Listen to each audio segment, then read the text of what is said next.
What God cannot do does not exist. What God cannot do does not exist. I am Ola from the United Kingdom. I joined NSPPD since February 2021. I want to share this testimony on behalf of my wife. I'll try to summarize as quick as possible. It's been over a year now since an incident happened at my wife's place of work, whereby after the incident was escalated to the hospital, the resident eventually gave up the ghost 2 days after, and staff members were called upon to give their testament, and 2 people actually testified against my wife, making it seem like she had done something outside the ordinary, whereas that was not actually the case of what happened. But the way they wrote the testament, anybody would have believed. And the case went on to court and on and on and on.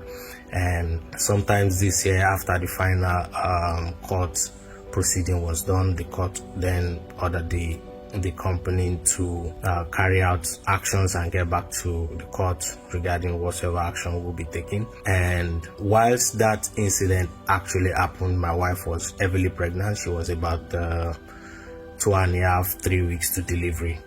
And at the same time, after the court case, the company was meant to start another internal investigation.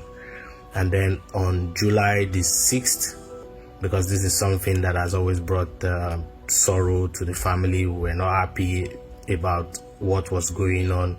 We kept praying. And then July the 6th, Pastor Jerry mentioned, and he said, there is somebody, you are implicated in a murder case. It is so bad that they have testified against you. In what will shock everybody, receive your freedom. You are implicated in a murder case you know nothing about. You have been implicated in a murder case you know nothing about. It is so bad that people have testified against you. They have testified against you. You have been calling on the name of God, and you're saying, Lord, save me. Lord, save me. Lord, save me. Your deliverer has come. In what will shock everybody. In what will shock everybody. In what will shock everybody. Receive your freedom.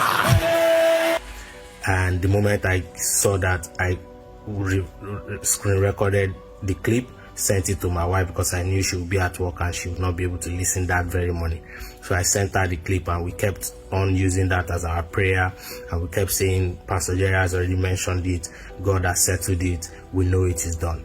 So on the day the internal investigation was going to take place, after the internal investigation was rounded up, we were supposed to get a feedback in about a week after the investigation. But to our surprise, few minutes after the internal investigation with the company was concluded, we got an email from the licensing body here in the UK stating that the incident had already even been reported. We did not know it had been reported, but it has already been reported in the licensing body.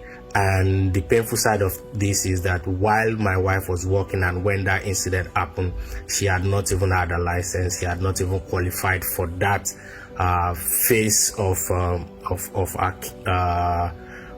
our career, you know. But for some reason, they decided to still try to report her based on, I don't know why they did that, but that was done, and we kept praying. We did not know. So when we got the email just said, this case has been reported, and we have checked, and we find nothing against you, carry on with your work. Exactly like Pastor Jerry said it, because it really shocked us, and we received our freedom in a shocking way. Because 1, we did not know it was reported. 2, we did not know the case was already with the licensing company 2 weeks before the internal investigation commenced, which usually should not be the case. The case should usually be after internal investigation. If they then find a reason to push further to the licensing authority, then they will do that. But rather, in this case, they did the licensing body first before the internal investigation. But we thank God that in a way that it shocked everybody, including the company, my wife was granted freedom, total freedom, and she is now free to continue practicing in in our job. I want to give God the glory. I want to thank God that sees us. I want to say thank you, Pastor Jerry, for always waking up daily. Sometimes we wake up, we sleep while we are praying, but you are always awake daily. I pray that the good Lord Almighty will continue to bless you all, strengthen you, keep you, bless your home, bless your families in the name of Jesus. Once again, I say what God cannot do does not exist. We dey pray, it dey show.